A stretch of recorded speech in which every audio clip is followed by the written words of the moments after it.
Hi, I'm Gina Goodwin, and this is Todd Goodwin. We are both board-certified hypnotists at Goodwin Hypnosis.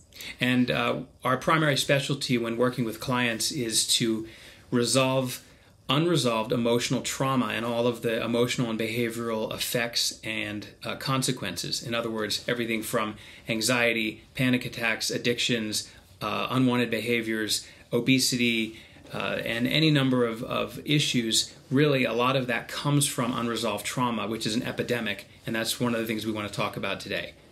Correct. So the reason why we're making this video is because I'm also a huge Britney Spears fan. And there's been a lot of controversy and talk lately about what's going on with her. Where is she? Is she dead? Is she whatever all the conspiracies are? And my honest opinion, theory, is that she has major substance abuse issues dating back decades. And I believe that's why she was put in the conservatorship to begin with. And I believe that since it ended, she has fallen back into it and is possibly in a facility again somewhere dealing with all of this, including her mental health issues.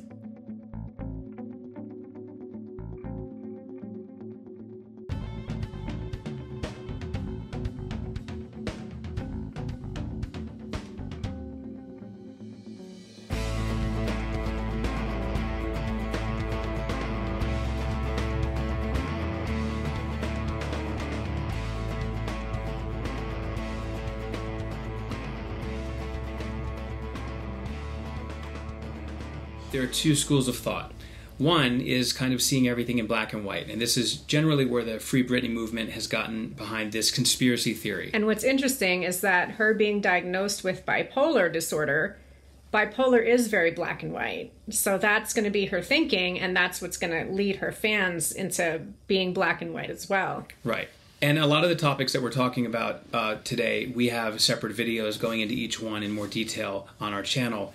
Because honestly, this could be a 3-hour video if we were inclined, but then we'd only have one person watching it. So the point is, so there's the black and white view, which is that Britney is, innocent. Perfect. She said she's not that innocent, but that she's an angel, that she's perfect, that everything is great, that she's a good person who's just been victimized by her family and the industry and all of that. And then on the other side, you have the evil empire of her family and her managers and handlers and the record industry and all of that. And so this makes for a very kind of exciting story. And this is really what a lot of conspiracy theories, most of which are honestly garbage in general. Some are true, but a lot of them are nonsense. But they're very romantic in terms of, very seductive in terms of the structure of the story. They're exciting. People want to believe that the underdog is going to fight the good fight against the dark forces.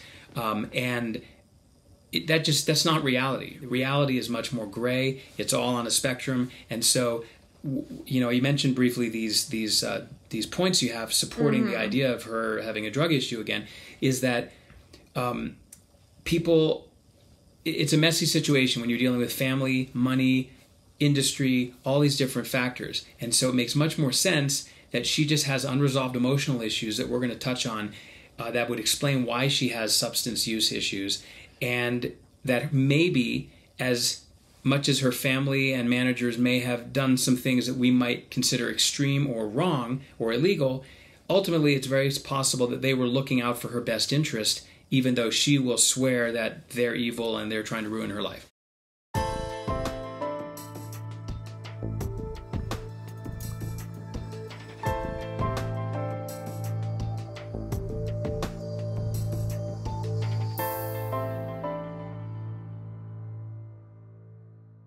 These might not be all the points that make sense. The whole notion that she has drug problems and substance abuse issues, all these things point to that, which is the simplest way to look at it. So the first one is, I think that's part of the reason why she had her infamous head shaving in 2007 was to avoid, if she were to get a hair drug test, it would show traces of whatever she had been doing for months or I don't know how long. So she was eliminating the evidence, basically. Right, she's getting rid of the evidence. Smart. And she was probably afraid she'd lose custody, which is why she shaved her head, to remove the evidence. She ended up losing custody anyway because she was seen as an unfit parent. She wasn't allowed to see her friends during the conservatorship. This is now in the conservatorship. These are all the rules and things she had to follow and the rights that were taken away from her, when in reality it looks like they were looking out for her best interest. She wasn't allowed to see her friends, wasn't allowed to have cash, was drug tested bi-weekly for years, recording devices hidden throughout her home, even though that's illegal, probably to monitor her conversations with whoever is in her house. She was pushed to work a lot. Many would call it forced, and perhaps they did overwork her, but it was basically to prove she was in a better place to see her kids more often and to build up her fortune again due to lots of spending on partying prior to the conservatorship. So all this makes sense. She had to ask permission for nearly anything. She was forced to have birth control. She was forced to have an IUD so she wouldn't get pregnant because she was probably not fit to be a mom if she had substance abuse issues still. She wasn't allowed to drink because she's had issues with alcohol in the past, and not allowed to drive her own car because she could probably go and get drugs. I mean, they'll stop at nothing to get their fix. So you could look at all of those things and say that there's some, evil, dark force that's trying to manipulate and control her and ruin her and squeeze all the life out of her and the money and all of that. And that's why they put all those rules in place. Or that maybe they were trying to help her and maybe themselves too, financially. Right. But that because everyone wanted a piece of her. I think she says all these things in her lyrics and titles of her songs. Yeah. It's all right there. It's very toxic. But anyway, the point is that... And oops, she did it again, right? Come on. Okay. So, sorry. I'm not even really the Britney fan. But I hear the music all the time. So, basically, now you used to work in nightlife. You've been a hypnotist since 2015. Yeah. And one of many reasons why you chose this career path was because for years you had been, as part of your job, enabling everyday people and celebrities a lot of celebrities came to the places you worked to indulge in their toxic substances and their bad habits and behaviors. So briefly, just touch on that. Really, I'm interested more in the Britney angle here. Okay, so there was one night where I used to work the front door of nightclubs. I helped run the VIP a lot. And there was a very, very famous celebrity, a male celebrity who was a rock pop star at the time, and he still is very famous. He was paid to host there at the nightclub I was working at, and he was escorted out less than 20 minutes, half hour later, completely seized up on drugs, not Pepsi, but the other one, right. And thrown into a cab because it just looked bad for him, looked bad for the nightclub. He was a disaster. I couldn't believe it. Like, to this day, like, it's just so sad. I see this image in my head. Long story short, the next night, the manager, in one of our meetings before work, the manager gathered us all and asked that we all be quiet about what we saw last night and what we experienced, because these people, these celebrities, come to us, to the nightclub, to let loose, have fun, party, and do whatever they want without anyone ever really finding out about it. And he gave an example of one of those times where there was an underage female pop star, very famous, who was in the club. No one ever found out about this. And she was doing lines of not Pepsi, but... the other stuff. Right off of her VIP table in front of everybody. And he saw this just a few years before this night that happened. So, and somebody asked who it was, and he said it was Britney Spears. So there's a history that even you were aware of. Mm-hmm. So she was 19 or 20 doing drugs at nightclubs, underage. Well, yeah, and so I opened my practice, Open Goodwin Hypnosis, in South Beach in 2007. And of the thousands of people that I worked with since then, most of them were normal, everyday people. But there were some models and actors and celebrities in the entertainment industry or athletes. And many of them, across the board, had emotional challenges, like a lot of people, like most people, really. And a good number of them did have substance issues. And so, I think it's just that celebrities, because they're in the spotlight, seem to be more self-destructive than the average person. That may not be true. I don't know the statistics, but there's a possible explanation for why they might be more likely to have mental health issues or have substance abuse issues. And really a lot of that, we'll discuss it more briefly but in a few minutes, but ultimately they have this public image that they have to uphold, and it's a persona, which is also known as a mask. It's superficial, it's not real, and then they have their real self.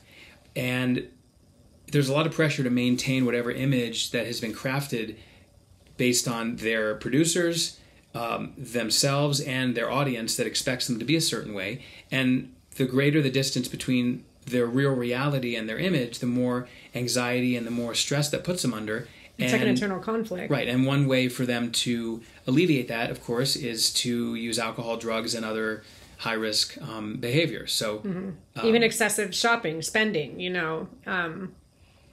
whatever feels good. So that's one cause of substance abuse is anxiety, depression, and very often those are caused by emotional trauma. And we're not talking about PTSD specifically, just generally speaking, an emotionally upsetting experience or childhood that leads to emotional dysregulation and, getting involved in these behaviors to feel better.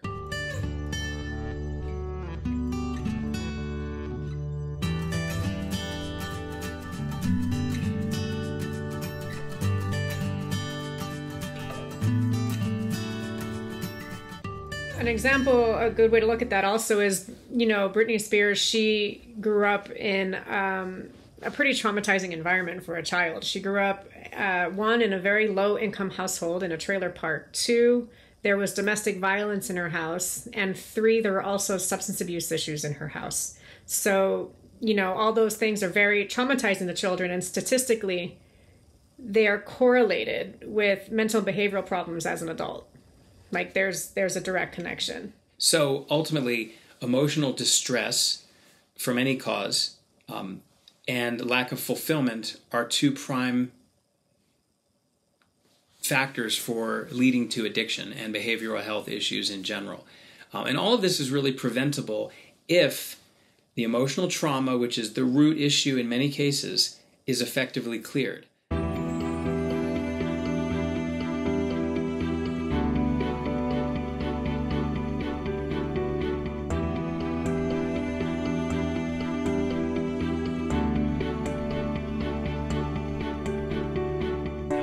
A lot of celebrities go to treatment centers. We hear about all this in the news. And many times, not just once. They go again and again. Exactly. And so sometimes, these centers that do mental and behavioral health treatment generally cost $1,000 to $2,000 a day. And usually these people, whether they're celebrities or normal everyday folks, will stay there in a residential environment for 1 to 3 months, sometimes longer.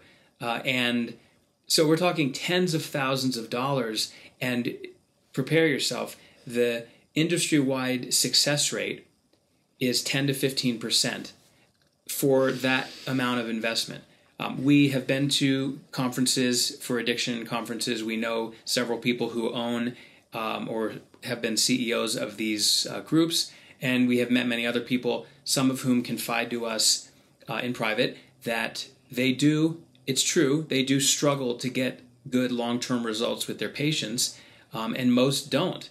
The real reason is because they're not effectively dealing with the root issue, very often which is trauma, at the subconscious level. Just talking about it in therapy is not going to fix the trauma in any reasonable amount of time. We have a video of this as a separate topic on our YouTube page, but long story short, the root problem is in the subconscious mind, not the conscious mind. So whatever somebody does at the conscious level, whether it's conventional therapy, CBT, whatever it may be, only gets them so far because that's not where the problem is. The problem is their belief system, where they learn their bad habits, and you learn your bad habits at a subconscious level. Your belief system is in your subconscious mind, not your conscious mind.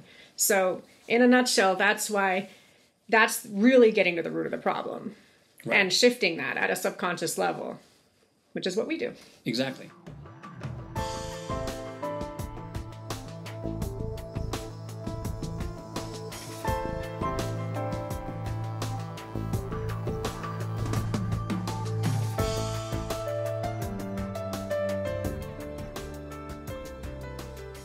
with celebrities, there's something that I mentioned this a little while ago, that there's something that a certain type of person that's drawn to a celebrity kind of lifestyle. And I'm not talking about someone who just happens to be a good actor or a good guitar player. That's not the point. There are plenty of those out there. But there are some who the fame. Right. They seek fame. They want approval. Fame and fortune. Right. So they have a need for approval. And that's one reason why celebrities very often have mental health issues and substance issues. People who are drawn to fame usually have low self-worth. And so they're seeking approval. They're people pleasers. They like to... they want people to admire them and validate that they're worth something, because if they really felt that themselves, they wouldn't need it from outside sources. From the outside, yep. And so the pressure to maintain whatever image they've crafted about whatever they are supposed to be like is a lot of pressure. And like I said before, the more of a distance there is between who they know they are and how the public sees them, the more anxiety builds up, the more pressure in the pressure cooker builds up, and the more their need to alleviate that pressure through sometimes unhealthy and addictive behaviors. Also, you want to talk about the deserve level and the self-worth issues that a lot of people... Right. A lot of these, a bunch of celebrities have come from nothing, so to speak. Like Britney Spears, as far as income level, she was probably poverty level, and all of a sudden overnight she's a huge success, making millions of dollars. It's possible that because of self-worth issues, she believes she doesn't deserve it, and that's going to create a lot of shame, and feeling shameful and guilty will lead to emotional distress, compulsive behaviors like doing right. drugs and drinking. So yeah, does she really feel like she deserves to get paid hundreds times more than a police officer or a nurse or a teacher? Right. Well, their ego might say that they deserve it, and right. That's the image. That's a superficial mask they wear, but their true self probably feels they don't. And because they're getting so much admiration and money, it reinforces it. So basically, the people who go into a celebrity environment... It's almost a trap. Right. They're more likely to already have emotional problems that will predispose them to self-destruction.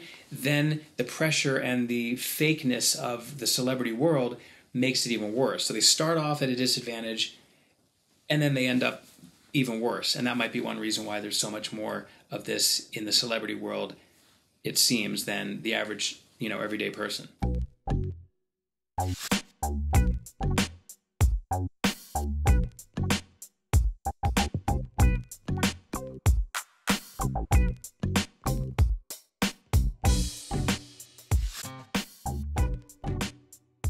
People give a lot of attention to celebrities because obviously we have this need to put people on a pedestal, which is very human and very unhealthy. And so we tend to have an infatuation with celebrity. And so as a result, we think they're the ones who have all the problems, and we ignore the fact that tens of millions of people in the United States alone have experienced some form of trauma and have not dealt with it effectively. And tens of millions of people suffer from anxiety and addiction and depression in many cases because of that trauma, because the trauma is really the root issue. So really our mission professionally is not to help celebrities, although every once in a while when we hear from one, we do our very best to help them. It's the average everyday person, the person watching this video, who may have unresolved trauma, like the vast majority of people do, that leads to these emotional and behavioral issues that people struggle to overcome. The people, the Jane Doe, the Joe Smith on the street that no one knows, they're the real people who suffer because there's no one to make a video about them. There's no one that's making news stories and rounding up the, rallying the troops to go help them. These people suffer in silence. And we have, one-on-one work we do with people, and we also have a lot of very affordable and convenient digital programs that can help to improve someone's emotional and behavioral health very simply and very quickly in a matter of days and weeks. It's interesting that even though Britney is free, and that's another topic, and there's conspiracies on if that's even true, let's just say that she is free. I believe that she's still imprisoned. I believe she's in prison because she's still imprisoned but in her own mind, because she feels that she really needs sincere apologies from her family, from the people who hurt her, victim mentality, from the people who hurt her, in a way to acknowledge her pain and what they've put her through. And she just wants them to basically admit that and acknowledge that and validate how she feels. So in a way, until, in her mind, it's almost like until she gets that permission, she can't heal herself. So in a way, she still is asking for permission from her family to heal. Because until they acknowledge what they did to her, and what she went through and all the pain that it caused her, she can't move on. And so she's still imprisoned and is asking permission from her family. So she's imprisoned by her beliefs. Mm-hmm.